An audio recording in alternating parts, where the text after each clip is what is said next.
ചിലർക്ക് ടീനേജിൽ മാത്രം വരുന്ന ഒരു ചെറിയ പ്രശ്നമായിരിക്കും ആക്നെ. പക്ഷെ ചുരുക്കം കുറച്ച് പേർക്കെങ്കിലും ഈ ആക്നെ കുറച്ച് നല്ല സിവിയർ ആയിട്ട് വരും. ഒരിക്കലും ആക്നെ ട്രീറ്റ് ചെയ്യാതെ വിടരുത്.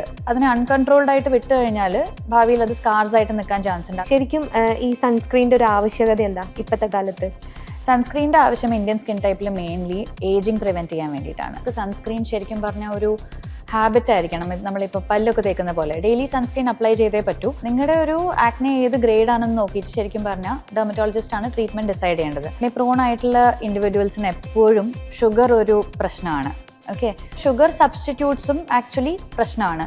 ആക്ച്വലി ഈയിടെ ഒരു കല്യാണത്തിന് IV drips post hangover എന്നുള്ള രീതിയിൽ കൊടുക്കുന്നതായിട്ട് കണ്ടിട്ടുണ്ടായിരുന്നു. IV should always be done in a hospital setup. Hair fall ആണ് ഏറ്റവും കൂടുതൽ പുരുഷന്മാർക്ക് വരുന്ന ഒരു പ്രശ്നം. ഹെയറിനെ പറ്റിയാണ് അവർ കൂടുതൽ ബോധേഡ് ആവുന്നത്. മഞ്ഞൾ യൂസ് ചെയ്താൽ ഹെയർ ഗ്രോത്ത് വരില്ല എന്ന് പറയും. മഞ്ഞളും ഹെയർ ഗ്രോത്തും തമ്മിൽ എന്തെങ്കിലും കണക്ഷൻ ഉണ്ടോ?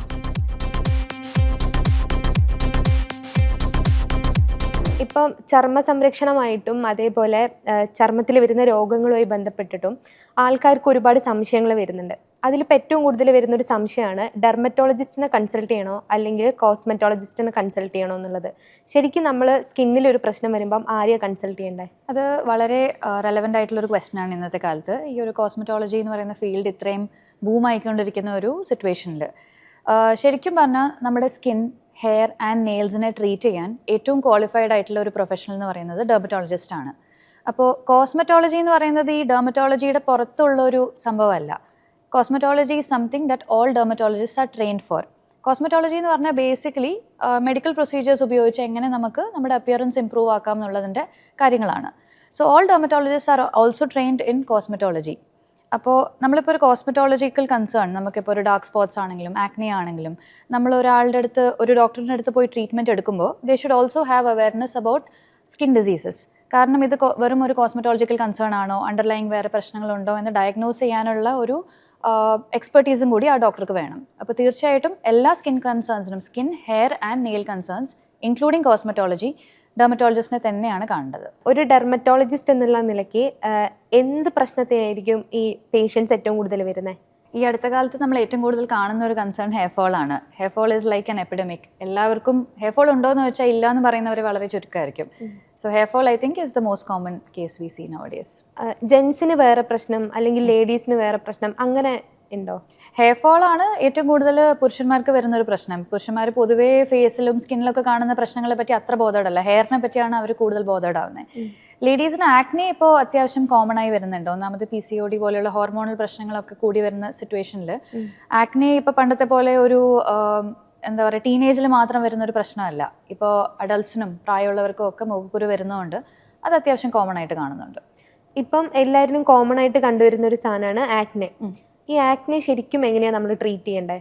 ആക്നെ എന്ന് പറയുന്നത് ആക്ച്വലി ബ്രോഡായിട്ടൊരു സ്പെക്ട്രം വരുന്നൊരു സംഭവമാണ്. നമുക്കിപ്പോൾ മൈൽഡ് ആയിട്ടുള്ള ആക്നെ ഉണ്ടാവും, സിവിയർ ആയിട്ടുള്ള ഇപ്പോൾ നോഡുലോസിസ്റ്റിക് എന്നൊക്കെ പറഞ്ഞ് grade 3, grade 4 ആക്നെയൊക്കെ ഉണ്ടാവും. അപ്പോൾ എല്ലാത്തിനും ഒരു സിംഗിൾ ട്രീറ്റ്മെൻറ്റ് നമുക്കങ്ങനെ പറയാൻ പറ്റില്ല. നിങ്ങളുടെ ഒരു ആക്നെ ഏത് ഗ്രേഡ് ആണെന്ന് നോക്കിയിട്ട് ശരിക്കും പറഞ്ഞാൽ ഡെർമറ്റോളജിസ്റ്റ് ആണ് ട്രീറ്റ്മെൻറ്റ് ഡിസൈഡ് ചെയ്യേണ്ടത്. ചിലർക്ക് ജസ്റ്റ് ഓയിൻമെൻ്റ് ഒക്കെ യൂസ് ചെയ്താൽ തന്നെ മതിയാവും. ചിലർക്ക് കൂടുതൽ പ്രൊസീജിയേഴ്സ് ഒക്കെ വേണ്ടി വരും. ചിലപ്പോൾ കെമിക്കൽ പീൽസോ ലേസേഴ്സോ ഒക്കെ വേണ്ടി വരും കൺട്രോൾ വരാൻ. ആൻഡ് ചിലർക്ക് ആക്ച്വലി അണ്ടർലൈങ് ആയിട്ടൊരു ഹോർമോണൽ ഇഷ്യൂ ഉണ്ടാവും. ഈ ടീനേജ് ആക്നീനേക്കാളും കൂടുതൽ അഡൾട്ട് ഓൺസെറ്റ് ആക്നിയിലാണ് ഈ ഒരു പ്രോബ്ലം വരുന്നത്. അപ്പോൾ അങ്ങനെ ഒരു ഹോർമോണൽ ഇഷ്യൂ ഉണ്ടെങ്കിൽ ഈ ഒരു വ്യക്തി വെറുതെ ഒരു ഓയിൻമെൻറ്റ് യൂസ് ചെയ്തതുകൊണ്ടോ ടാബ്ലറ്റ്സ് കഴിച്ചുകൊണ്ടോ ഈവൻ ഇപ്പോൾ ഓൺലൈൻ കാണുന്ന സീറംസ് യൂസ് ചെയ്തതുകൊണ്ടോ ആക്നെ ഒരിക്കലും കൺട്രോൾ ആവില്ല. ഇപ്പോൾ ആ ഹോർമോണൽ ഇഷ്യൂ PCODയും കൂടി കൺട്രോൾ ആവുന്ന തരത്തിൽ ഒരു ഡയറ്റും വർക്കൗട്ടും കാര്യങ്ങളൊക്കെ ചെയ്താൽ മാത്രമേ അത് മാറ്റം വരുള്ളൂ. മേ ബി നിങ്ങൾ യൂസ് ചെയ്യുന്ന സ്കിൻ കെയർ പ്രൊഡക്ട്സിൽ എന്തെങ്കിലും മിസ്റ്റേക്സ് ഉണ്ടാവാം. They may be some products that are occlusive, നല്ല ഹെവി ആയിട്ടുള്ള പ്രൊഡക്ട്സ് ഉണ്ടെങ്കിൽ അത് മാറ്റിയാൽ തന്നെ കുറേ ഇമ്പ്രൂവ്മെൻറ്റ് വരും. ഇത് ഫേസ് ആക്നെ അല്ലാതെ നമുക്ക് ബാക്ക് ആക്നെ ഒക്കെ വരാറില്ലേ? ഇതൊക്കെ ശരിക്കും നമുക്ക് ഹോർമോണൽ ഇഷ്യൂവിൻ്റെ പ്രശ്നമായിട്ട് വരുന്നതാണോ? ബാക്ക് ആക്നെ ഹോർമോണൽ ഇഷ്യൂ മാത്രമല്ല, ചിലപ്പോൾ നമ്മൾ യൂസ് ചെയ്യുന്ന ക്ലോത്ത്സിൻ്റെതാവാം. നമ്മളിപ്പോൾ പോളിസ്റ്റർ മെറ്റീരിയലുള്ള ക്ലോത്ത്സ്, ജേഴ്സി ടൈപ്പ് ക്ലോത്ത്സ് ഒക്കെ യൂസ് ചെയ്യുമ്പോൾ വരാം. ഡാൻഡ്രഫിൻ്റെ പ്രോബ്ലം ഉള്ളപ്പോഴും ചിലപ്പോൾ ബോഡി ആക്നെ കുറച്ച് സിവിയർ ആയിട്ട് വരാം. നമുക്കൊരു ടീനേജിലായിരിക്കും ഈ ആക്നെ വന്ന് തുടങ്ങുന്നത്. ശരിക്കും ടീനേജിൽ നമ്മൾ ആക്നെ ട്രീറ്റ് ചെയ്യണോ? ടീനേജിൽ ആക്നെ ട്രീറ്റ് ചെയ്യണം. എന്താ പ്രശ്നം എന്ന് വെച്ചാൽ ചിലർക്ക് ടീനേജിൽ മാത്രം വരുന്ന ഒരു ചെറിയ പ്രശ്നമായിരിക്കും ആക്നെ. അത് വലിയ പാടുകളൊന്നും ഇല്ലാതെ ചെറിയ പ്രശ്നങ്ങളായിട്ട് അങ്ങ് പോകും. വലുതാവുമ്പോൾ അതിൻ്റെ ഒരു ലക്ഷണം പോലും ഉണ്ടാവില്ല. പക്ഷെ ചുരുക്കം കുറച്ച് പേർക്കെങ്കിലും ഈ ആക്നെ കുറച്ച് നല്ല സിവിയർ ആയിട്ട് വരും, നല്ല വലിയ പിമ്പിൾസ് ആയിട്ട് വരും. അത് പിന്നീടും ഒരു മാർക്സ് ആയിട്ടും പിഗ്മെന്റേഷനും ഒക്കെ ആയിട്ട് അവശേഷിക്കും. നമുക്ക് ആ ടീനേജ് പീരീഡ് കഴിഞ്ഞാൽ പോലും നമ്മളിപ്പോൾ ചുറ്റിലും പലരെയും കാണുന്നില്ലേ, അവർക്ക് പണ്ട് മുഖക്കുരു വന്നു പോയതിൻ്റെ കുഴികളൊക്കെ മുഖത്ത് നിറച്ചുണ്ടാവും. അപ്പോൾ ഒരിക്കലും ആക്നെ ട്രീറ്റ് ചെയ്യാതെ വിടരുത്. അതിനെ അൺകൺട്രോൾഡ് ആയിട്ട് വിട്ട് കഴിഞ്ഞാൽ ഭാവിയിൽ അത് സ്കാർസ് ആയിട്ട് നിൽക്കാൻ ചാൻസ് ഉണ്ട്. അതിനെ ട്രീറ്റ് ചെയ്യാൻ ഒരുപാട് എക്സ്പെൻസും ഒരുപാട് ട്രീറ്റ്മെൻറ്റ്സും ഒക്കെ വേണ്ടി വരും. ആൻഡ് ഒരിക്കലും ഒരു സ്കാർ പൂർണ്ണമായിട്ട് മാറുമില്ല. സോ അതുകൊണ്ട് പരമാവധി ആക്നെ സ്കാർ ആവാതെ നോക്കുക എന്നുള്ളതാണ് ഏറ്റവും ഇമ്പോർട്ടൻറ്റ്. പിമ്പിൾസ് വരുന്ന സ്ഥലം നോക്കിയിട്ട് നമുക്ക് രോഗങ്ങൾ ഡയഗ്നോസ് ചെയ്യാൻ പറ്റുന്ന ഒരു സാധനം അത് കുറച്ചൊക്കെ ഇന്നക്യുറേറ്റ് ആണ്. ഇപ്പോൾ ചില ലൊക്കേഷൻസിൽ അതിന് ചെറിയൊരു ഡയഗ്നോസ്റ്റിക് വാല്യൂ ഉണ്ട്. അതായത് ഇപ്പോൾ നമുക്ക് ജോ ലൈൻ ഏരിയയിൽ വരുന്ന ആക്നി, താടി ഏരിയയിലൊക്കെ വരുന്ന ആക്നി ആക്ച്വലി ഒരു ഹോർമോണൽ ഇഷ്യൂവിൻ്റെ കാരണം കൊണ്ടാവാം. PCOD പോലെ ഒരു ഹോർമോണൽ ഇഷ്യൂ കാരണം കൊണ്ടാവാം. ഫോർഹെഡിലൊക്കെ വരുന്ന ആക്നി ആണെങ്കിൽ ചിലപ്പോൾ ഒരു ഡാൻഡ്രഫ് റിലേറ്റഡ് ആവാം, ഹെയർ ഓയിൽ ഒരുപാട് അപ്ലൈ ചെയ്യുന്നതുകൊണ്ടാവാം. ബട്ട് അതർവൈസ് ഇപ്പോൾ പോപ്പുലറായിട്ട് ഇൻഫ്ലുവൻസേഴ്സ് പറയുന്ന ചില ഡയഗ്നോസ്റ്റിക് പോയിന്റ്സ് ഒക്കെ nasal acne, heart disease, that is not true. അതിനൊന്നും ഒരു സയൻറ്റിഫിക് എവിഡൻസും ഇല്ല. ഒരുപാട് ആ ഒരു ആക്നി മാപ്പിങ്ങിലോട്ട് റിലൈ ചെയ്യാതിരിക്കുന്നതാണ് നല്ലത്. ഈ ആക്നെ വന്നു പോയ ആൾക്കാരിൽ ഈ മുഖത്ത് ഒരുപാട് കുഴികളും കാര്യങ്ങളൊക്കെ കാണില്ലേ, അതിപ്പോൾ ട്രീറ്റ് ചെയ്യാനുള്ള ഓപ്ഷൻ ഉണ്ടോ? തീർച്ചയായിട്ടും നമ്മളിപ്പോൾ ഇഷ്ടം പോലെ ട്രീറ്റ്മെൻറ്റ് ഓപ്ഷൻസ് ഉണ്ട്. ഇപ്പോൾ കുഴി വന്നു കഴിഞ്ഞാൽ എന്താ പ്രശ്നം എന്ന് വെച്ചാൽ നമുക്കത് അപ്ലൈ ചെയ്യുന്ന ക്രീംസിലോ ഓയിൻമെൻറ്റ്സിലോ ഒരുപാട് മാറ്റം വരില്ല. ബിക്കോസ് ഈ സാധനം കുറച്ചും കൂടി ഡീപ്പാണ്. അപ്പോൾ സ്കിൻ ടൈറ്റനിങ് ആയിട്ടുള്ള എന്തെങ്കിലും പ്രൊസീജിയേഴ്സ് വേണ്ടി വരും. അപ്പോൾ ബേസിക്കലി സ്കിന്നിൽ കൊളാജൻ ഇൻഡ്യൂസ് ചെയ്യുന്ന തരത്തിലുള്ള പ്രൊസീജിയേഴ്സ്, ആ സ്കിൻ ടൈറ്റനിങ് പ്രൊസീജിയേഴ്സിലെ ആ കുഴികൾക്ക് മാറ്റം വരുള്ളൂ. ഇപ്പം കണ്ടുവരുന്ന ഒരു കാര്യമാണ് ഡെയിലി സൺസ്ക്രീൻ യൂസ് ചെയ്യണം എന്ന് പറയുന്നത്. പക്ഷെ അത് കുറേ ആൾക്കാർ ഫോളോ ചെയ്യുന്നില്ല. ഇല്ല. ശരിക്കും ഈ സൺസ്ക്രീൻ്റെ ഒരു ആവശ്യകത എന്താ ഇപ്പോഴത്തെ കാലത്ത്? സൺസ്ക്രീനിൻ്റെ ആവശ്യം ഇന്ത്യൻ സ്കിൻ ടൈപ്പിൽ മെയിൻലി ഏജിങ് പ്രിവെൻറ്റ് ചെയ്യാൻ വേണ്ടിയിട്ടാണ്. And to a certain extent pigmentation prevention also. ഇപ്പോൾ പിഗ്മെൻ്ററി ഇഷ്യൂ തന്നെ ഉള്ള ഒരാളാണെങ്കിൽ, മെലാസ്മ പോലെ ഒരു ഇഷ്യൂ ഉള്ളവരാണെങ്കിൽ അവർക്ക് സൺസ്ക്രീൻ ശരിക്കും പറഞ്ഞാൽ ഒരു ഹാബിറ്റ് ആയിരിക്കണം. നമ്മളിപ്പോൾ പല്ലൊക്കെ തേക്കുന്ന പോലെ ഡെയിലി സൺസ്ക്രീൻ അപ്ലൈ ചെയ്തേ പറ്റൂ. ഈവൻ ഇൻഡോർസും അപ്ലൈ ചെയ്യണം. And actually every 2 to 3 hours re apply ചെയ്യണം എന്നാണ്. നമ്മുടെ ഒരു കാലാവസ്ഥയിൽ നമുക്ക് പ്രാക്ടിക്കലായിട്ട് കാണുന്ന ഒരു ലിമിറ്റേഷൻ എന്താണെന്ന് വെച്ചാൽ നമുക്ക് അത്യാവശ്യം ഹ്യൂമിഡിറ്റി, ഹീറ്റ് ഒക്കെ ഉണ്ട്. അപ്പോൾ ഈ സൺസ്ക്രീനൊക്കെ അപ്ലൈ ചെയ്ത് കഴിയുമ്പോൾ കുറച്ചൊരു അൺകംഫർട്ടബിൾ ആവുന്നുണ്ട്. അതുകൊണ്ടാണ് പലപ്പോഴും ആൾക്കാർ സ്കിപ്പ് ചെയ്യുന്നത്. So sunscreen is important to prevent pigmentation and to prevent ageing. ഈ സൺസ്ക്രീൻ യൂസ് ചെയ്ത് കഴിഞ്ഞിട്ട് വെയിലത്തിറങ്ങുമ്പോൾ ടാൻ അടിക്കുന്നു എന്ന് പറഞ്ഞിട്ട്, അല്ലെങ്കിൽ അത് ബ്ലാക്ക് ആവുന്നു എന്ന് പറഞ്ഞിട്ട് ആൾക്കാരത് യൂസ് ചെയ്യാൻ വേണ്ടി ഭയങ്കര മടിച്ചു നിൽക്കുന്നുണ്ട്. ശരിക്കും അത് എന്തുകൊണ്ടാണ് സൺസ്ക്രീൻ അങ്ങനെ കളർ മാറാൻ കാരണം? പ്യുവർലി ഫിസിക്കലായിട്ടുള്ള ഫിൽറ്റേഴ്സ് ഉള്ള സൺസ്ക്രീൻസിന് ഈ ഒരു പ്രോബ്ലം ഉണ്ട്. ഓക്കെ, വെയിൽ കൊണ്ടു കഴിയുമ്പോഴത്തേക്കും ഓക്സിഡൈസ്ഡ് ആവാനൊരു ടെൻഡൻസി ഉണ്ട്. അതുകൊണ്ടാണ് ആ ഒരു ഡാർക്ക് കളർ വരുന്നത്. സോ നമ്മളൊരു കോമ്പിനേഷൻ ടൈപ്പ് സൺസ്ക്രീൻസ് യൂസ് ചെയ്താൽ ഈ ലിമിറ്റേഷൻ ഒരു പരിധി വരെയൊക്കെ ഓവർകം ചെയ്യാൻ പറ്റും. സൺസ്ക്രീൻ ഓൾറെഡി ഒരു കെമിക്കൽ ആയിരിക്കുമല്ലോ, അപ്പം ഇത് യൂസ് ചെയ്യുന്നത് കൊണ്ട് എന്ത് ആഫ്റ്റർ എഫക്റ്റ് ഉണ്ടാവുമോ? സൺസ്ക്രീൻസിനെ കൊണ്ട് നമുക്ക് റിസ്ക് വേഴ്സസ് ബെനിഫിറ്റ് നോക്കുമ്പോൾ ബെനിഫിറ്റ് ആണ് കൂടുതൽ. നമുക്കിപ്പോൾ ഈ ഒരു കൺസേൺ ആകെ റെലവെൻ്റ് ആവുന്നത് പ്രഗ്നൻറ്റ് ആൻഡ് ലാക്ടേറ്റിംഗ് വുമണിലാണ്. കാരണം ചില സൺസ്ക്രീൻ ഫിൽറ്റേഴ്സ് ആക്ച്വലി ബ്ലഡിലേക്ക് അബ്സോർബ് ആവാനുള്ള സാധ്യതയുണ്ട്. ഇതുവരെ സൺസ്ക്രീൻ ഫിൽറ്റേഴ്സൊക്കെ ഇൻറ്റേർണലി അബ്സോർബ് ആയിട്ട് നമുക്ക് ക്ലിനിക്കലി റെലവെൻ്റ് ആയിട്ടുള്ള ഒരു സൈഡ് എഫക്റ്റ് ഉണ്ടാക്കിയതായിട്ട് എവിഡൻസ് ഒന്നുമില്ല. ബട്ട് ഉള്ളിലേക്ക് അബ്സോർബ് ആവുന്നതുകൊണ്ട് മാത്രം to be safe we tend to avoid them in pregnant and lactating women. ഇപ്പോൾ നമ്മളെ സ്കിന്നിൽ തന്നെ ഒരുപാട് ടൈപ്പ് സ്കിൻസ് ഉണ്ട്. നമുക്ക് ഇപ്പം എൻ്റെ സ്കിൻ ടൈപ്പ് എങ്ങനെയാണെന്ന് ഞാൻ എങ്ങനെയാണ് കണ്ടുപിടിക്കേണ്ടത്? വളരെ റെലവെൻ്റ് ആയിട്ടുള്ളൊരു ക്വസ്റ്റൻ ആണ്. ബിക്കോസ് നമുക്കിപ്പോൾ ഇഷ്ടംപോലെ പ്രൊഡക്ട്സ് ഒക്കെ ഓൺലൈൻ അവൈലബിൾ ആയിരിക്കുമ്പോൾ അത് നമുക്ക് സൂട്ടബിൾ ആണോ എന്നും കൂടി അറിയണം. സോ സിമ്പിളായിട്ടൊരു ടെസ്റ്റ് ചെയ്യാം നമ്മൾ. അതായത് മോർണിംഗ് നമ്മളിപ്പോൾ ഒരു ജെൻറ്റിൽ ക്ലെൻസർ വെച്ചിട്ട് മുഖം കഴുകുക, എന്നിട്ടൊരു ഹാഫ് ആൻ അവർ വെയിറ്റ് ചെയ്യുക. ഓക്കെ, നോർമലായിട്ടുള്ള ഒരു റൂമിൽ, AC റൂമിലൊന്നും ഇരിക്കാൻ പാടില്ല, നോർമലായിട്ടൊരു റൂമിൽ ഇരുന്ന് കഴിയുമ്പോഴത്തേക്കും നമ്മുടെ ഫേസ് ഫുള്ളായിട്ട് നമുക്ക് കുറച്ച് കഴിയുമ്പോൾ ഒരു ഓയിലി ആയിട്ട് തോന്നുന്നുണ്ടെങ്കിൽ യു ഹാവ് ഓയിലി സ്കിൻ. നമുക്ക് അതേസമയം ഒരു ടൈറ്റായിട്ട് ഒരു വെളിച്ചൽ പോലെ ഡ്രൈ ആയിട്ട് തോന്നുന്നുണ്ടെങ്കിൽ യു ഹാവ് ഡ്രൈ സ്കിൻ. ഇനി നമ്മുടെ ചില ഏരിയസിൽ നമുക്കൊരു ഓയിലി ആയിട്ട്, അതായത് T സോൺ, നമ്മുടെ ഫോർഹെഡ് ഏരിയ, നോസ് ഏരിയ ഒക്കെ ഓയിലി ആയിട്ടും ബാക്കിയുള്ള ഏരിയ ഡ്രൈ ആയിട്ടും തോന്നുന്നുണ്ടെങ്കിൽ you have combination type of skin. നമ്മളിപ്പോൾ ഫ്രൂട്ട്സ് കഴിക്കുമ്പം എനിക്ക് ശ്രദ്ധിച്ചിട്ടുള്ളത് ഈ മാംഗോ കഴിച്ചു കഴിഞ്ഞാൽ ഒരു 2 ദിവസം കഴിയുമ്പോഴേക്ക് എൻ്റെ മുഖത്ത് പിമ്പിൾസ് വരും. ശരിക്കും ഇത് മാംഗോ കഴിക്കുന്നത് അതുകൊണ്ട് വരുന്നതാണോ അല്ലെങ്കിൽ വേറെ എന്തെങ്കിലും പ്രശ്നം കൊണ്ട് വരുന്നതാണോ? ആക്നെ പ്രോൺ ആയിട്ടുള്ള ഇൻഡിവിജ്വൽസിന് എപ്പോഴും ഷുഗർ ഒരു പ്രശ്നമാണ്. ഓക്കെ, സോ ഷുഗർ എന്ന് പറയുമ്പോൾ നമ്മൾ മിക്കവാറും ഞാൻ പഞ്ചസാര കഴിക്കുന്നില്ല, mangoes okay, mangoes A fruit, അല്ലെങ്കിൽ വെല്ലം കുഴപ്പമില്ല, ശർക്കര കുഴപ്പമില്ല. അപ്പോൾ ഇങ്ങനെയുള്ള ഷുഗർ സബ്സ്റ്റിറ്റ്യൂട്ട്സും ആക്ച്വലി പ്രശ്നമാണ്. മാംഗോ എന്ന് പറയുമ്പോൾ അത്യാവശ്യം സ്വീറ്റ് ആയിട്ടുള്ള ഒരു ഫ്രൂട്ടാണ് നമുക്ക്. അപ്പോൾ അതിലുള്ള ഷുഗർ പോലും പ്രശ്നമാണ് ആക്നെ ഉള്ളവർക്ക്. നമ്മൾ വളരെ കോമൺ ആയിട്ട് കണ്ടുവരുന്ന ഒരു സാധനമാണ് ബ്ലാക്ക് ഹെഡ്സും വൈറ്റ് ഹെഡ്സും. അപ്പോൾ ഇത് റിമൂവ് ചെയ്യാൻ വേണ്ടിയിട്ട് സ്ക്രബ്സ് യൂസ് ചെയ്യാറുണ്ട്, അതേപോലെ പീല് ചെയ്ത് കളയുന്ന മാസ്കുകൾ യൂസ് ചെയ്യാറുണ്ട്. ശരിക്കും ഇതൊക്കെ ചെയ്യുന്നത് കൊണ്ട് ഈ ബ്ലാക്ക് ഹെഡ്സും വൈറ്റ് ഹെഡ്സും റിമൂവ് ആവോ? റിമൂവ് ആയി കിട്ടും, ഓക്കെ. ബട്ട് അതിൻ്റെ കൂടെ സ്കിന്നിൻ്റെ ടോപ്പ് ബാരിയറും കൂടി റിമൂവ് ആയി കിട്ടും. സോ അത് ഭയങ്കര റിസ്കി ആയിട്ടുള്ള പ്രൊസീജിയറാണ്. ശരിക്കും ഈ ബ്ലാക്ക് ഹെഡ്സും വൈറ്റ് ഹെഡ്സ് എന്നൊക്കെ പറഞ്ഞാൽ നമ്മുടെ പിമ്പിളുടെ ഒരു തുടക്കത്തിലുള്ള സ്റ്റേജാണ്. അപ്പോൾ അതിനെ റിമൂവ് ചെയ്യാൻ വേണ്ടി നമ്മൾ അഗ്രസീവായിട്ട് ഇപ്പോൾ ഈ നോസ് സ്ട്രിപ്സ്, അതുപോലെ ബാക്കി കോഫി സ്ക്രബ്സ് അതൊക്കെ യൂസ് ചെയ്യുമ്പോൾ സ്കിന്നിൻ്റെ ടോപ്പ് ലെയറും കൂടി ഡാമേജ് ആവും. നമുക്ക് അന്നേരം ഒരു നല്ല സ്മൂത്ത് ആയ പോലെ, സോഫ്റ്റ് ആയ പോലെ ഒരു ഫീലിംഗ് ഒക്കെ കിട്ടും. പിഗ്മെൻറ്റേഷനൊക്കെ കുറഞ്ഞ പോലെ തന്നെ തോന്നും. But in the long run ഇത് ആക്ച്വലി സ്കിന്നിനെ ഇൻജുർ ചെയ്തുകൊണ്ടിരിക്കുകയാണ്. പിന്നെ ഞാൻ പറഞ്ഞില്ല, ഇന്ത്യൻ സ്കിൻ ടൈപ്പിന് ജനറലി ഒരു പിഗ്മെൻറ്റഡ് ആവാൻ ഒരു ടെൻഡൻസി കൂടുതലാണ്. എന്ത് ഇഞ്ചുറി വന്നാലും അത് റിയാക്ട് ചെയ്യുന്നത് പിഗ്മെൻറ്റേഷൻ ആയിട്ടാണ്. So you will notice that ഈ സ്ക്രബ്സ് യൂസ് ചെയ്യുന്തോറും you get more darker with time. So definitely not advised. അതേപോലെ ഈ ചെറുതാവുന്ന സമയത്ത് നമ്മൾ ഫേസ് വാഷ് വേണമെന്നൊക്കെ വീട്ടിൽ പറയുമ്പോൾ അവർ പറയും അതൊന്നും യൂസ് ചെയ്യേണ്ട, ചെറുപയർ പൊടി യൂസ് ചെയ്താൽ മതി എന്ന് പറയും.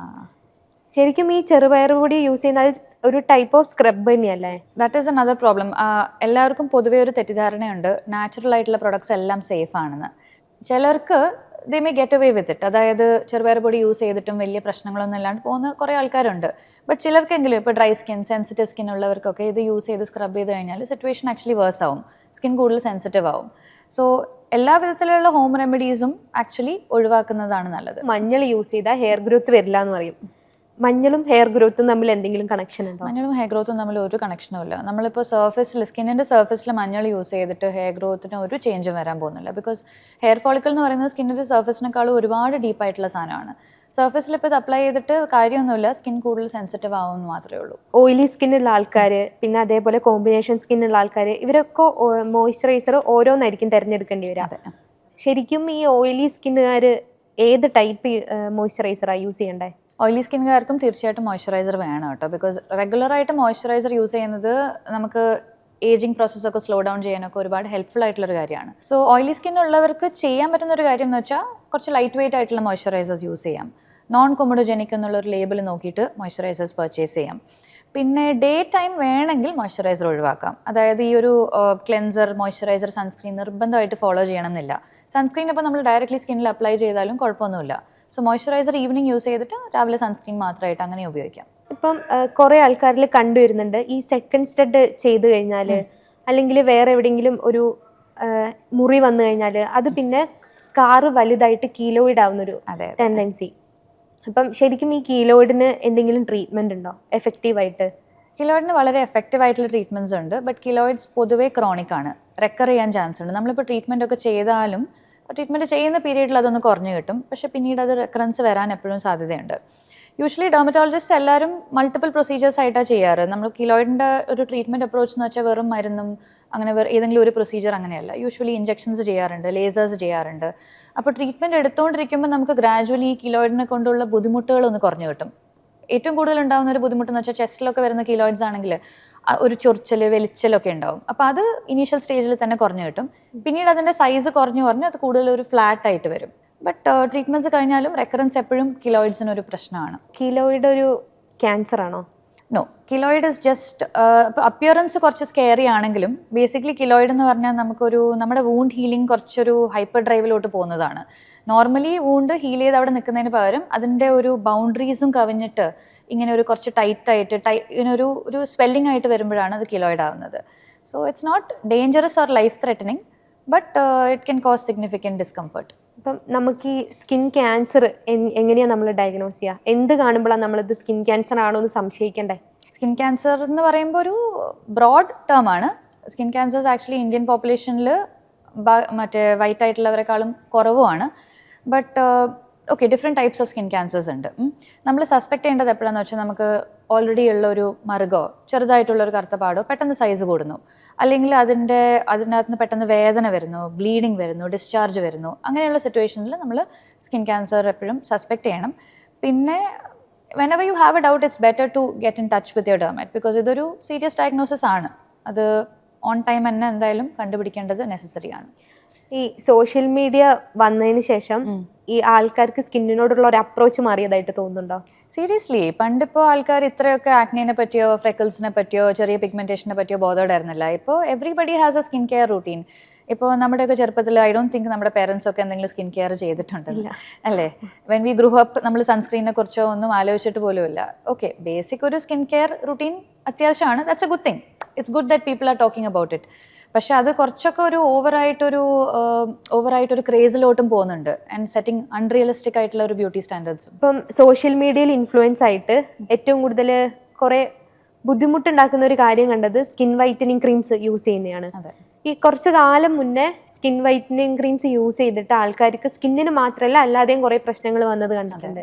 ശരിക്കും നമുക്ക് ഈ സ്കിന്ന് വൈറ്റനിങ് ചെയ്യാൻ പറ്റുമോ? സ്കിൻ വൈറ്റനിങ് ക്രീംസ് ആക്ച്വലി വലിയൊരു ഹെൽത്ത് ഹസാർഡ് തന്നെ ആയിട്ട് വരുന്നുണ്ട്. ഇപ്പോൾ ആൾക്കാർക്ക് വെളുത്താൽ മതി, ആൾക്കാർക്ക് ഹെൽത്തി സ്കിന്നോ ഗ്ലോ ഒന്നും വേണ്ട.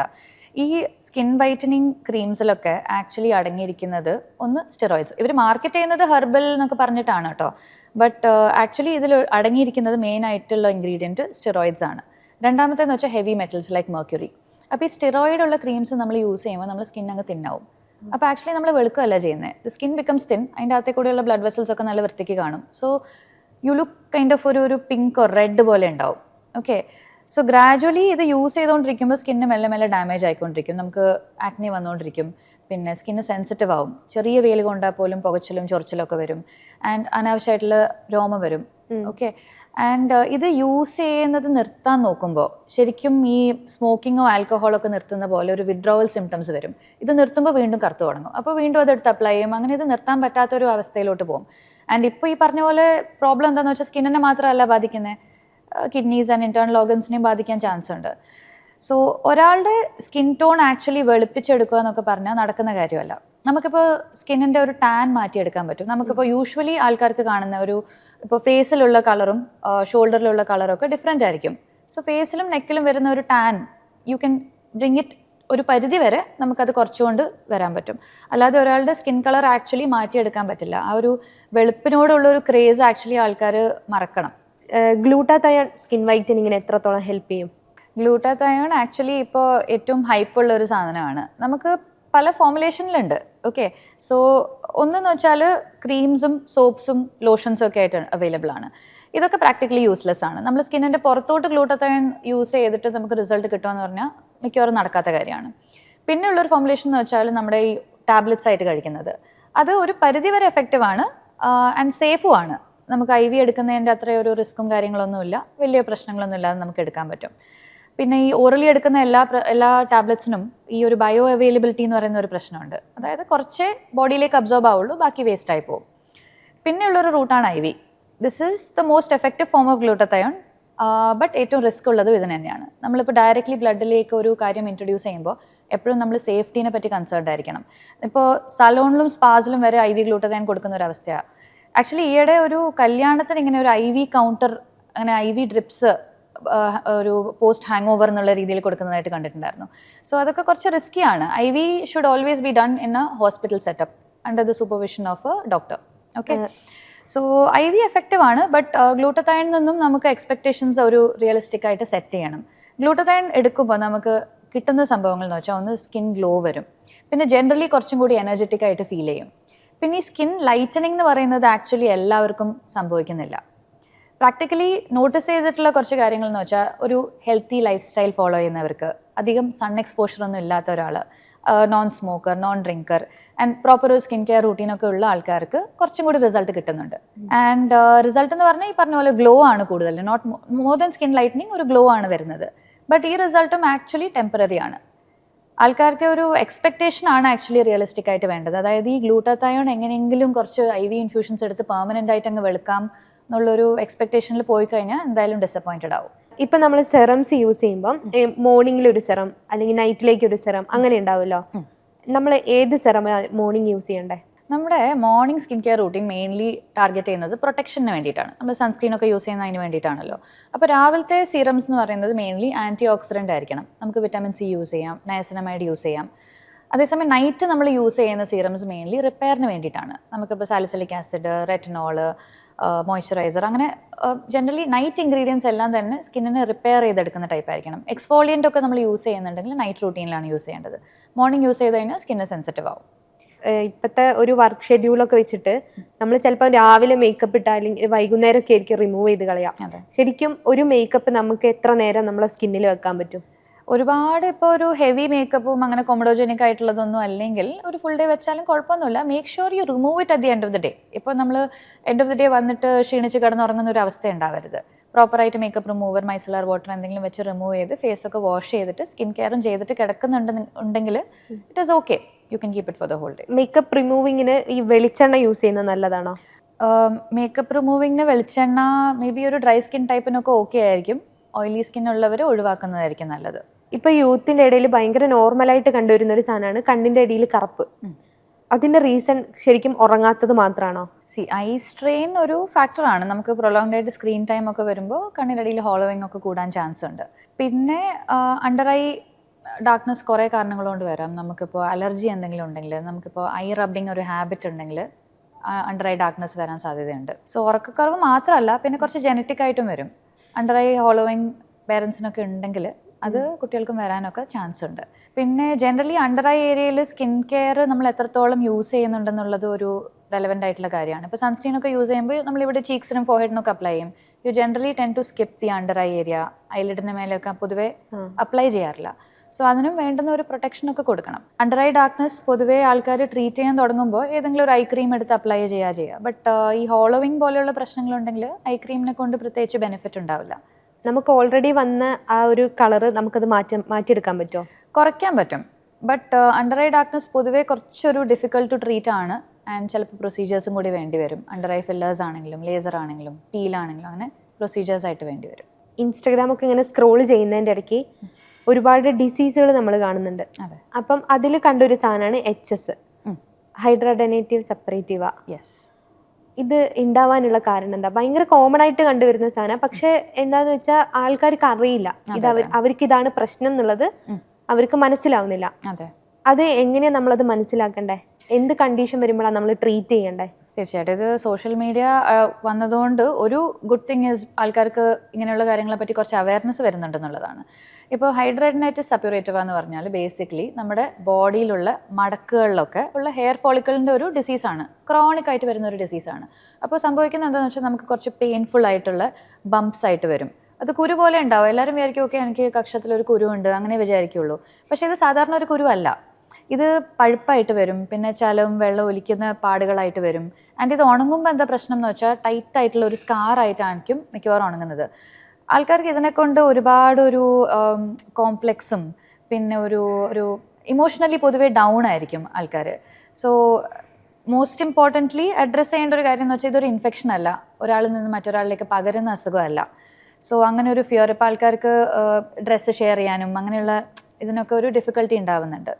പിന്നെയെന്ന് വെച്ചാൽ ഇത് ക്രോണിക് ആയിട്ട് മാനേജ് ചെയ്യേണ്ട ഒരു കാര്യമാണ്. നമുക്ക് ജസ്റ്റ് ഇപ്പോൾ ഒരു ആൻറ്റിബയോട്ടിക് എടുത്തതുകൊണ്ടോ ഒരു ക്രീം അപ്ലൈ ചെയ്തതുകൊണ്ടോ ഇത് പോവില്ല. ലോങ് ടേം ആയിട്ട് നമുക്ക് ചിലപ്പോൾ ഇഞ്ചെക്ഷൻസ് വേണ്ടി വരും. വേറെ സിവിയർ ആയിട്ടുള്ള കണ്ടീഷൻസിലൊക്കെ ആണെങ്കിൽ ചിലപ്പോൾ സർജിക്കൽ പ്രൊസീജിയേഴ്സ് തന്നെ വേണ്ടി വരും. HS കൂടുതലും കണ്ടുവരുന്നത് ആൾക്കാരിൽ ഒബീസ് ആകുമ്പോഴാണ്, ഓവർ വെയ്റ്റ് ആകുമ്പോൾ, പിന്നെ കുറച്ച് ടൈറ്റ് ആയിട്ടുള്ള ക്ലോത്ത്സ് യൂസ് ചെയ്യുമ്പോൾ, പിന്നെ സ്മോക്ക് ചെയ്യുന്നവർക്ക് കോമൺ ആയിട്ട് കാണാറുണ്ട്. അപ്പോൾ അങ്ങനെ കുറച്ച് life style modifications actually HS ഉള്ളവർക്ക് നല്ല ഹെൽപ്ഫുൾ ആണ്. ഇപ്പം പകരുന്ന രോഗങ്ങളെ കുറിച്ച് പറഞ്ഞപ്പം പൊതുവേയുള്ളൊരു തെറ്റിദ്ധാരണ ഈ വെള്ളപ്പാണ്ട്, വിറ്റ്ലിഗോ ഇത് പകരുമോ എന്നുള്ളൊരു പേടി ആൾക്കാർക്കുണ്ട്. അപ്പം ഇതുള്ള ആൾക്കാരെ അപ്രോച്ച് ചെയ്യാൻ ഇപ്പോഴും ആൾക്കാർക്ക് ബുദ്ധിമുട്ടുള്ള ആൾക്കാരെ നമ്മൾ കാണുന്നുണ്ട്. വിറ്റ്ലിഗോ ഉണ്ടാവാനുള്ള റീസൺ എന്താ? അത് പകരുമോ? വിറ്റ്ലിഗോ ആക്ച്വലി ഓട്ടോ ഇമ്മ്യൂൺ ഡിസീസാണ്. ഒരിക്കലും പകരുന്ന ഒരു അസുഖമല്ല. വിറ്റ്ലിഗോ ഉള്ളവരെ ഒരിക്കലും മാറ്റി നിർത്താനോ അങ്ങനെ ഒരു അവോയ്ഡ് ചെയ്യാനോ പാടില്ല. നമുക്കിപ്പോൾ ഷുഗറൊക്കെ എങ്ങനെയാണോ, നമുക്കിപ്പോൾ ഡയബറ്റീസ് എങ്ങനെയാണോ, ഹൈപ്പർ ടെൻഷൻ എങ്ങനെയാണോ, അതുപോലെ തന്നെയാണ് വിറ്റ്ലിഗോ. ഇപ്പോൾ ഡയബറ്റീസോ ഹൈപ്പർ ടെൻഷനുള്ള ഒരാളെ നിങ്ങൾ മാറ്റി നിർത്തില്ലല്ലോ, അതേപോലെ തന്നെയാണ് വിറ്റ്ലിഗോ. സോ ഓട്ടോ ഇമ്മ്യൂൺ എന്ന് പറയുമ്പോൾ നമ്മുടെ ബോഡിയിലുള്ള ഇമ്മ്യൂണിറ്റി പുറത്തുനിന്നുള്ള ബാക്ടീരിയനോ വൈറസിനോ അറ്റാക്ക് ചെയ്യുന്നതിന് പകരം നമ്മുടെ സ്കിന്നിലെ മെലനോസൈറ്റിനെ അറ്റാക്ക് ചെയ്യും. അപ്പോൾ അവിടെ കളർ നഷ്ടപ്പെടുന്ന ഒരു അവസ്ഥയാണ് ഉണ്ടാവുന്നത്. ഇപ്പം വിറ്റ്ലിഗോ ഉള്ള ഒരാൾക്ക് അവർക്കൊരു കുട്ടി ഉണ്ടായി, ആ കുട്ടിയിലേക്ക് അത് വരാനുള്ള സാധ്യതയുണ്ടോ? കുട്ടിയിലേക്ക് സ്പ്രെഡ് അല്ല, ജനറ്റിക് ആയിട്ടൊരു ആസ്പെക്റ്റ് ഉള്ളതുകൊണ്ട് ചിലപ്പോൾ ഉണ്ടാവാം. സ്കിന്ന് ബെറ്റർ ആക്കാൻ യൂസ് ചെയ്യേണ്ട ഫുഡ്സ് എന്തൊക്കെയാണ്? സോ ഫുഡിൽ നമ്മൾ ഇൻക്ലൂഡ് ചെയ്യേണ്ട കാര്യങ്ങൾ എന്ന് വെച്ചാൽ വെജിറ്റബിൾസ്, ധാരാളമായിട്ട് വെജിറ്റബിൾസ്. അത് കുക്ക്ഡ് വെജിറ്റബിൾസ് ആണെങ്കിലും കുഴപ്പമില്ല, അത് സാലഡ് ആയിട്ടാണെങ്കിലും കുഴപ്പമില്ല, നന്നായിട്ട് ഇൻക്ലൂഡ് ചെയ്യണം. അത് നമ്മുടെ പ്ലേറ്റിൻ്റെ ഒരു പകുതി ഓരോ മീലിലും ശരിക്കും വെജിറ്റബിൾസ് ആയിരിക്കണം. പിന്നെ ഒരു ക്വാർട്ടർ പോർഷൻ എന്ന് പറയുന്നത് പ്രോട്ടീനാണ്. ഇപ്പോൾ സ്കിൻ എന്ന് പറഞ്ഞാൽ കെരാറ്റിനാണ്. കെരാറ്റിൻ, കൊളാജൻ, അങ്ങനെ മൾട്ടിപ്പിൾ പ്രോട്ടീൻസ് ആണ്. സോ ഈ പ്രോട്ടീൻസിനൊക്കെ ഒരു സ്ട്രക്ചർ കൊടുക്കണമെങ്കിൽ നമ്മൾ ആവശ്യത്തിന് പ്രോട്ടീൻ നമ്മുടെ ഫുഡിൽ ഇൻക്ലൂഡ് ചെയ്തിരിക്കണം. ഓക്കെ. പിന്നെ ഉള്ളൊരു കാര്യം എന്ന് വെച്ചാൽ വാട്ടർ ഇൻടേക്ക് ആണ്. വാട്ടർ ഇൻടേക്ക് മിനിമം ഒരു 2 liters per day എൻഷുർ ചെയ്യണം. അറ്റ്ലീസ്റ്റ് നമ്മുടെ ഇപ്പോൾ യൂറിൻ ഒരു ക്ലിയർ ആയിട്ടാണ് പോകുന്നതെങ്കിൽ കുഴപ്പമില്ല, നമ്മൾ എടുക്കുന്ന വാട്ടർ ഓക്കെ ആണെന്നുള്ളത് ഇറ്റ്സ് ഫൈൻ. പിന്നെ വർക്കൗട്ട്സ് ആൻഡ് എക്സസൈസ് സ്കിന്നിൻ്റെ ഹെൽത്തിന് ഒരുപാട് ഹെൽപ്ഫുൾ ആയിരിക്കും. പ്രത്യേകിച്ച് സ്ട്രെങ്ത് ട്രെയിനിങ് സ്കിന്നിനൊരു സപ്പിൾനെസ്സും ഗ്ലോ വരാനൊക്കെ വളരെ ഹെൽപ്ഫുൾ ആണ്. ഇപ്പം യൂത്തിൻ്റെ ഇടയിൽ ഇപ്പം മാറി നിൽക്കുന്ന കുട്ടികളിലാണെങ്കിലും ഏറ്റവും കൂടുതൽ പെൺകുട്ടികൾ കണ്ടുവരുന്ന ഒരു സാധനമാണ് ഈ vaginal infection. Vaginal infection common bathroom use ചെയ്യുന്നത് കൊണ്ട് പകരുന്ന ഒരു സാധനമാണോ? അല്ല. വജൈനൽ ഇൻഫെക്ഷൻസ് ആക്ച്വലി നമ്മുടെ വജൈനയിലുള്ള pH മാറുമ്പോഴാണ് മിക്കവാറും ഉണ്ടാവുന്നത്. ഇപ്പോൾ ഒരുപാട് ഇപ്പോൾ വജൈനൽ വാഷസ് യൂസ് ചെയ്യുന്നവർക്ക്, വജൈനയുടെ ഉള്ളിലേക്കൊക്കെ വാഷ് ചെയ്യാൻ നോക്കുന്നവർക്ക്, ആക്ച്വലി വജൈന ഒരു സെൽഫ് ക്ലീനിങ് ആയിട്ടുള്ള ഒരു ഓർഗനാണ്. നമുക്ക് അങ്ങനെ ഒരു ഉള്ളിലേക്ക് വാഷ് ചെയ്യേണ്ട ആവശ്യമില്ല. എക്സ്റ്റേണൽ ആയിട്ടുള്ള ഭാഗം മാത്രമേ വാഷ് ചെയ്യേണ്ട ആവശ്യമുള്ളൂ. പിന്നെ അൺകൺട്രോൾഡ് ആയിട്ട് ഡയബറ്റീസ് ഉള്ളവർക്ക് വരാം. അൺപ്രൊട്ടക്റ്റഡ് ആയിട്ട് സെക്ഷൽ ഇൻ്റർകോഴ്സ് ചെയ്യുന്നവർക്ക് ചിലപ്പോൾ ഇൻഫെക്ഷൻസ് വരാം. പിന്നെ ഒരുപാട് ടൈറ്റ് ആയിട്ടുള്ള അണ്ടർഗാർമെൻറ്റ്സ് യൂസ് ചെയ്യുന്നവർക്ക്, അതുപോലെ കോട്ടൺ അല്ലാത്ത ഈ പോളിസ്റ്റർ പോലത്തെ മെറ്റീരിയൽ അണ്ടർഗാർമെൻറ്റ്സ് ഒക്കെ യൂസ് ചെയ്യുന്നവർക്ക് ഇൻഫെക്ഷൻസ് വരാൻ ചാൻസ് ഉണ്ട്. പിന്നെ നമുക്ക് ഈ വജൈനൽ ഇൻഫെക്ഷൻസ് എന്ന് പറയുമ്പോൾ നമുക്ക് അബ്നോർമൽ ഒന്ന് ഡിസ്ചാർജ് ആയിട്ട് വരും, അല്ലെങ്കിൽ ഒരു ഫൗൾ സ്മെല്ലിംഗ് ഡിസ്ചാർജ് ആയിട്ട് വരും, ചൊറിച്ചിലായിട്ട് വരും. അത് പ്യുവർലി വജൈനൽ ഇൻഫെക്ഷൻസ് ആണ്. ഈ ഫംഗൽ ഇൻഫെക്ഷൻ എന്ന് പറഞ്ഞപ്പം നമുക്ക് ഈ ഒരു യൂത്തിന് ഇത് വളരെ കോമൺ ആയിട്ട് കാണുന്ന ഒരു സാധനം, പക്ഷെ അത് ഡോക്ടറെ കാണിക്കാനുള്ള ഒരു മടിയും കൊണ്ട് വെച്ചിട്ട് ഭയങ്കര സിവിയർ ആവുന്ന കേസുകൾ ഉണ്ടാവാറില്ലേ? ഒരുപാട്. ബിക്കോസ് ആൾക്കാർക്ക് എപ്പോഴും മടിയാണ്. ഒരു ഈവൻ ലേഡീസിന് പോലും എൻ്റെ അടുത്ത് വരാൻ മടിയാണ്. ഇപ്പം നമുക്ക് അതൊക്കെ എങ്ങനെ കാണിക്കാന്നുള്ളൊരു ഇതിൽ. അപ്പോൾ മിക്കവാറും ആൾക്കാർ ചെയ്യുന്നത് നേരെ ഒരു മെഡിക്കൽ ഷോപ്പിൽ പോകും, ചൊറിച്ചലിനുള്ളൊരു ഓയിൻമെൻറ്റ് തരുമോ എന്ന് ചോദിക്കും. അവരുടനെ സ്റ്റെറോയിഡ് അടങ്ങിയിട്ടുള്ള ഒരു കോമ്പിനേഷൻ ഓയിൻമെൻറ്റ് എടുത്ത് കൊടുക്കും. അപ്പോൾ ഇനീഷ്യൽ പീരീഡിൽ നമുക്ക് ആദ്യത്തെ ഒരു കുറച്ച് ദിവസം തേച്ച് കഴിയുമ്പോൾ ഇൻസ്റ്റൻ്റ് ആയിട്ട് അങ്ങ് ചൊറിച്ചൽ നിൽക്കും, നല്ല ആശ്വാസം ഉണ്ടാവും, മാറിയെന്ന് വിചാരിക്കും. കുറച്ച് ദിവസം കഴിയുമ്പോൾ ഒന്നും കൂടി സിവിയർ ആയിട്ട് വരും. പിന്നീട് അത് ട്രീറ്റ് ചെയ്യാനും ഭയങ്കര ഡിഫിക്കൽട്ടായിട്ട് വരാറുണ്ട്. ഫംഗൽ ഇൻഫെക്ഷൻസ് കറക്റ്റ് ടൈമിന് ട്രീറ്റ് ചെയ്താൽ നമുക്ക് അത് വലുതാവുന്നത് പ്രിവെൻറ്റ് ചെയ്യാൻ പറ്റുമെന്ന് മാത്രമല്ല, അത് കാരണം ഉണ്ടാകുന്ന മാർക്സും ഒക്കെ കുറേയൊക്കെ പ്രിവെൻറ്റ് ചെയ്യാൻ പറ്റും. സോ നേരത്തെ കാലത്ത് ഒരു ഡെർമറ്റോളജിസ്റ്റിനെ കണ്ട് പ്രോപ്പർ ട്രീറ്റ്മെൻറ്റ് തന്നെ എടുക്കണം. ഹെയറിലേക്ക് വരികയാണെങ്കിൽ വളരെ കോമൺ ആയിട്ട് കാണുന്ന ഒരു സാധനമാണ് ഡാൻഡ്രഫ്. ഡാൻഡ്രഫ് ഏത് സ്റ്റേജിലെത്തുമ്പോഴാണ് ശരിക്കും ട്രീറ്റ്മെൻറ്റ് ചെയ്യേണ്ടത്? ഏർലി സ്റ്റേജിൽ തന്നെ നമുക്ക് നല്ല രീതിയിൽ കൺട്രോളിൽ കൊണ്ടുപോകാൻ പറ്റും. I am saying control because dandruff അങ്ങനെ പലരും വിചാരിക്കുന്ന പോലെ ഒരു ക്ലിയർ ചെയ്തെടുക്കാൻ പറ്റുന്ന, ക്യൂർ ചെയ്യാൻ പറ്റുന്ന ഒരു സംഭവമല്ല. ഒരു ഏജ് കഴിയുമ്പോൾ താനേ കുറച്ച് ഇമ്പ്രൂവ് ആവാറുണ്ട്. ബട്ട് അതുവരെ നമ്മളത് മാനേജ് ചെയ്ത് കൊണ്ടുപോകണം.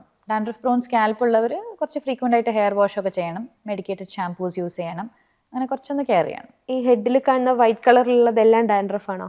അല്ല, ആക്ച്വലി ഒരു വൈഡ് സ്പെക്ട്രം തന്നെയുണ്ട്. മോസ്റ്റ് കോമൺലി സ്കിന്നിൽ ഒരു ഓയിൽ പ്രൊഡക്ഷൻ കൂടിയിട്ട് വരുന്നൊരു നമ്മൾ സെബോറിക് ഡെർമറ്റൈറ്റിസ് എന്ന് പറയുന്ന ഒരു അവസ്ഥയാണ്. അത് സ്കാൽപ്പിൽ മാത്രമല്ല, ശരിക്കും മൂക്കിൻ്റെ സൈഡിൽ, ചെവിയുടെ ബാക്കിൽ, ചെസ്റ്റ്, ബാക്ക്, മടക്കുകളിലൊക്കെ വരാം. പിന്നെ അപൂർവമായിട്ട് ചിലപ്പോൾ ഈ നമ്മൾ ഈ സോറിയാസിസ് പോലത്തെ അസുഖങ്ങൾ നമുക്ക് ഡാൻഡ്രഫ് പോലെ തോന്നും. For the longest time stubborn severe dandruff ആയിട്ടിരിക്കുന്നത് ഒരു പക്ഷേ സോറിയാസിസ് പോലെയുള്ള അസുഖങ്ങളായിരിക്കാം. നമുക്ക് എങ്ങനെയാണ് മനസ്സിലാവുക നമ്മളെ തലയിലുള്ള ഡാൻഡ്രഫ് ആണോ അല്ലെങ്കിൽ ഡ്രൈ സ്കാൽപ്പ് ആണോ?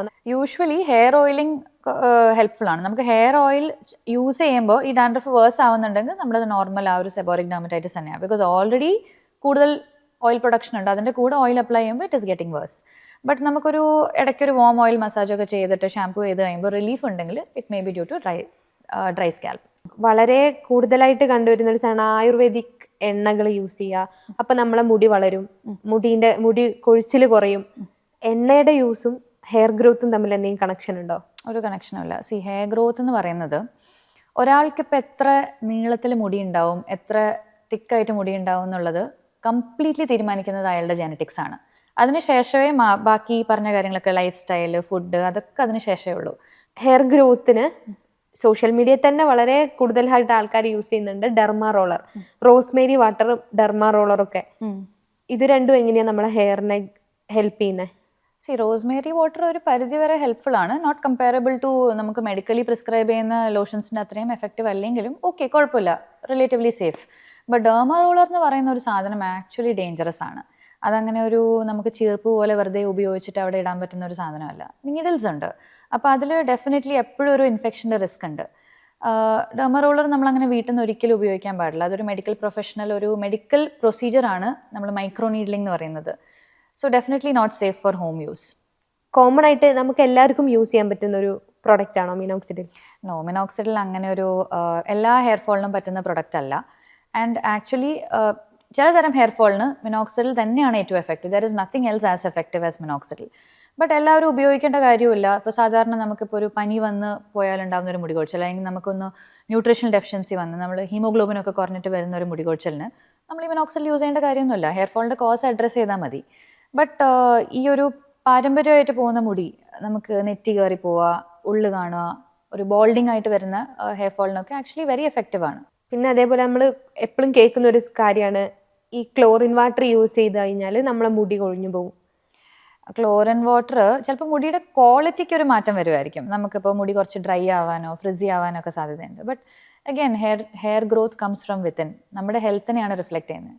നമ്മളിപ്പോൾ വേറൊരു സ്ഥലത്ത് പോകുമ്പോൾ, ഇപ്പോൾ ബാംഗ്ലൂരോ ഗൾഫോ എവിടെയാണെന്ന് വെച്ചാൽ ക്ലോറിൻ വാട്ടർ ഉള്ള സ്ഥലങ്ങളിലേക്ക് പോകുമ്പോൾ ചിലപ്പോൾ ജോലിക്ക് വേണ്ടി പോകുന്നതായിരിക്കും, ചിലപ്പോൾ പഠിക്കാൻ വേണ്ടി പോകുന്നതായിരിക്കും. അപ്പോൾ നമുക്ക് ഒരുപാട് സ്ട്രെസ്സ് വരും, ഫുഡ് ഹാബിറ്റ്സ് ഇറഗുലർ ആവും, ജങ്ക് ഫുഡ് കുറേ കഴിച്ചു തുടങ്ങും, വീട്ടിലുള്ള പോലെ ഹെൽത്തി ഫുഡ് ആയിരിക്കില്ല, സ്ലീപ്പ് കുറവായിരിക്കും.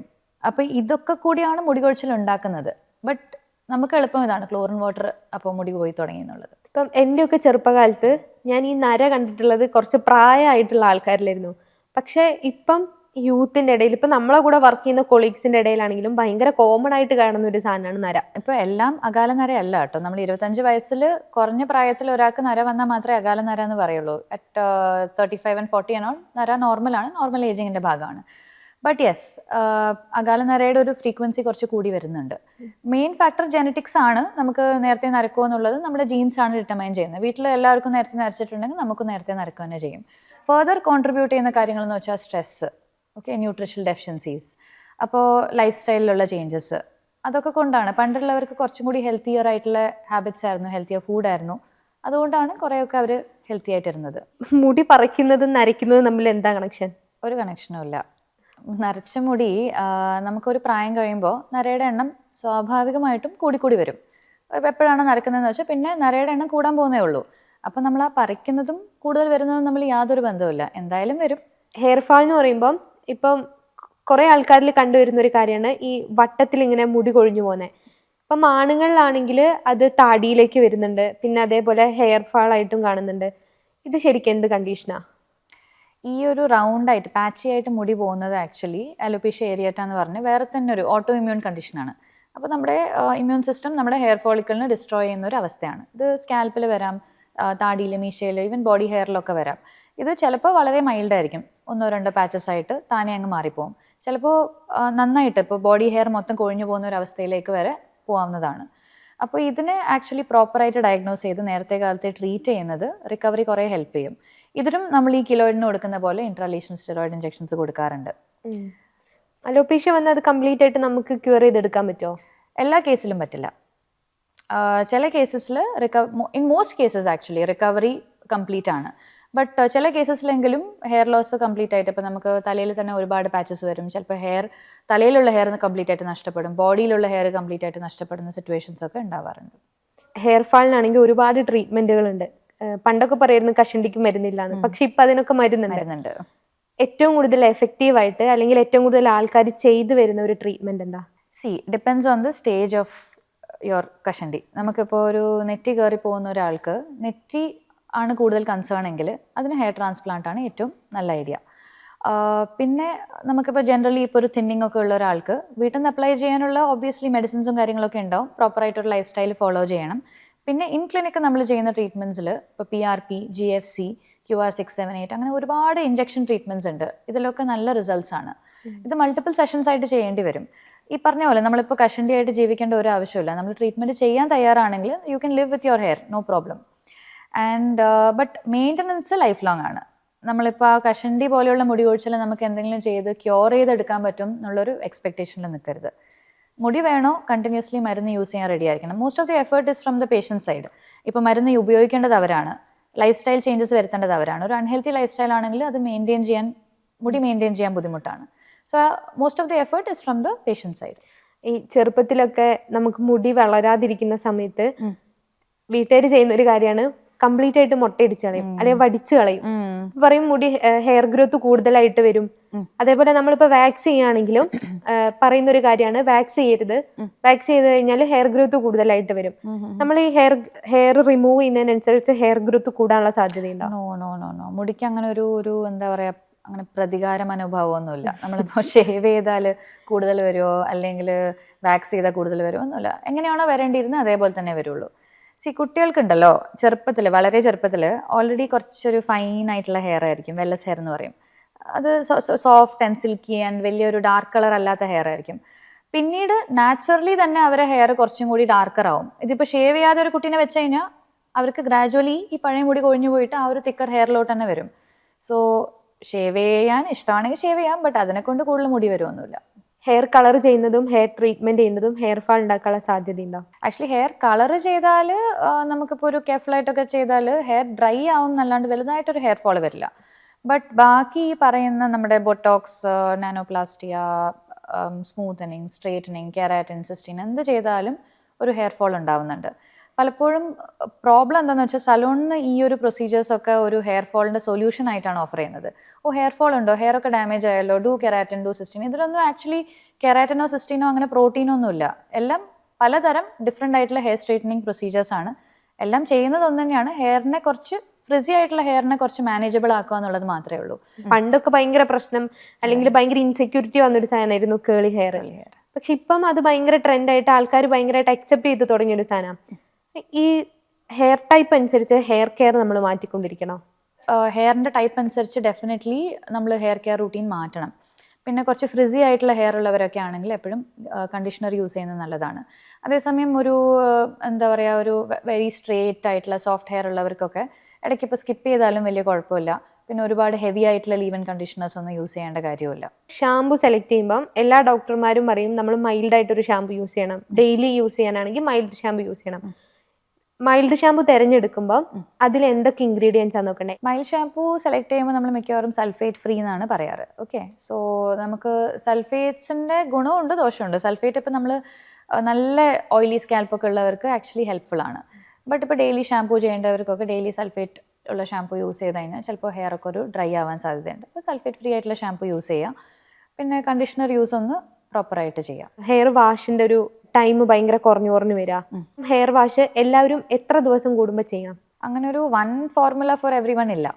ശരിക്കും നന്നായി വേർക്കുന്ന ആൾക്കാരാണെങ്കിൽ, ഇപ്പോൾ ഡെയിലി ജിമ്മിൽ പോകുന്നു, വർക്കൗട്ട് ചെയ്യുന്നു, ഔട്ട്ഡോർ ആക്ടിവിറ്റി ഉള്ളവർ, നന്നായിട്ട് പൊടിയൊക്കെ അടിക്കുന്ന ആൾക്കാരാണെങ്കിൽ ഡെയിലി ഹെയർ വാഷ് ചെയ്യണം. നിങ്ങളുടെ സ്കാൽപ്പും ഹെയറും ഹെൽത്തിയായി നിലനിർത്താൻ അതാണ് ഏറ്റവും നല്ലത്. ബട്ട് ഇപ്പോൾ ഇൻഡോർ തന്നെ ഇരിക്കുന്നവരാണ്, AC റൂമിലിരിക്കുന്നവരാണ്, വലുതായിട്ട് ഡാൻഡ്രഫ് ഇഷ്യൂസ് ഒന്നും ഇല്ലെങ്കിൽ കുറച്ച് ഡിലേ ആക്കിയാലും കുഴപ്പമൊന്നുമില്ല. എന്നാലും മാക്സിമം വീക്ക്ലി ഒരു പ്രാവശ്യമൊന്നുമല്ല, വീക്ക്ലി അറ്റ്ലീസ്റ്റ് ഒരു 2 times എങ്കിലും ഹെയർ വാഷ് ചെയ്തിരിക്കണം. ഈ ഹെയർ വാഷ് കണ്ടിന്യൂസ് ആയിട്ട് ചെയ്യുമ്പോൾ മുടി കൊഴിഞ്ഞു പോകുന്നു എന്നൊക്കെ പറയുന്ന ആൾക്കാരുണ്ട്. അത് ശരിക്കും സത്യമാണോ? അങ്ങനെയൊന്നുമില്ല. ഹെയർ ഫാൾ എല്ലാവരിലും കണ്ടുവരുന്നുണ്ട്. പക്ഷെ നമ്മൾ ഏതൊരു സ്റ്റേജിലാണ് അത് ട്രീറ്റ് ചെയ്യേണ്ടതെന്ന് ആർക്കും അറിയില്ല. ഏത് കണ്ടീഷൻ എത്തുമ്പോഴാണ് ഹെയർ ഫാൾ ട്രീറ്റ് ചെയ്ത് തുടങ്ങണ്ടേ? അത് നല്ലൊരു ചോദ്യമാണ്. ബിക്കോസ് നമുക്കിപ്പോൾ നോർമലി ഒരു മനുഷ്യന് എപ്പോഴും മുടി കൊഴിഞ്ഞുകൊണ്ടിരിക്കും. നമുക്കിപ്പോൾ പഴയ മുടിയൊക്കെ കൊഴിഞ്ഞു പോയി പുതിയ മുടി വന്നുകൊണ്ടിരിക്കും. അത് നോർമൽ ആയിട്ടുള്ള ഒരു കാര്യമാണ്. ഹെയർ ഷെഡിങ് ആണ്. ഒരു ദിവസം ഒരു 50 to 100 ഹെയർസ് വരെ പോകുന്നത് നോർമലാണ്. ഇതിൽ കൂടുതൽ നിങ്ങൾക്ക് കൊഴിഞ്ഞു പോകുന്നുണ്ടെങ്കിൽ ഓക്കെ. ഓൾസോ നമുക്കിപ്പോൾ ഏതെങ്കിലും ഒരു ഭാഗത്ത് നെറ്റി കയറി വരുന്നു, അല്ലെങ്കിൽ സ്കാൽപ്പിൻ്റെ ഏതെങ്കിലും ഒരു ഭാഗം വിസിബിൾ ആവുന്നു, അല്ലെങ്കിൽ പാച്ചി ആയിട്ട് ഹെയർ ഫോൾ വരുന്നു, വട്ടത്തിൽ മുടി കൊഴിഞ്ഞു പോകുന്നു, ഈ സിറ്റുവേഷനിലാണ് നമ്മൾ ആക്ച്വലി മെഡിക്കൽ ഹെൽപ്പ് എടുക്കേണ്ടത്. അന്നേരമാണ് ഡെർമറ്റോളജിസ്റ്റിനെ കണ്ട് ട്രീറ്റ്മെൻറ്റ് നോക്കേണ്ടത്.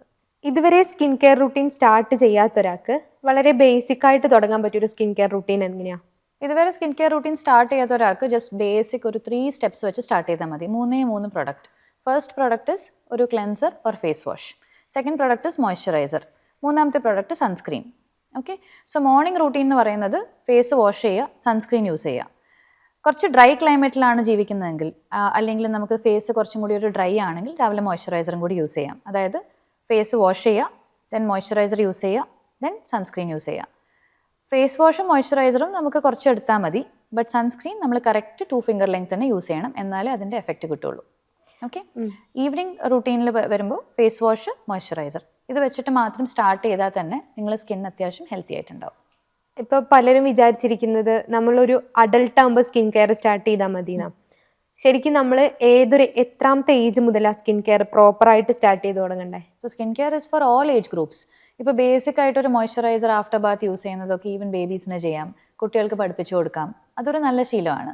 സൺസ്ക്രീൻസ് ആണെങ്കിലും ഇപ്പോൾ കുട്ടികൾക്ക് യൂസ് ചെയ്യുന്ന സൺസ്ക്രീൻസ് ഉണ്ട്.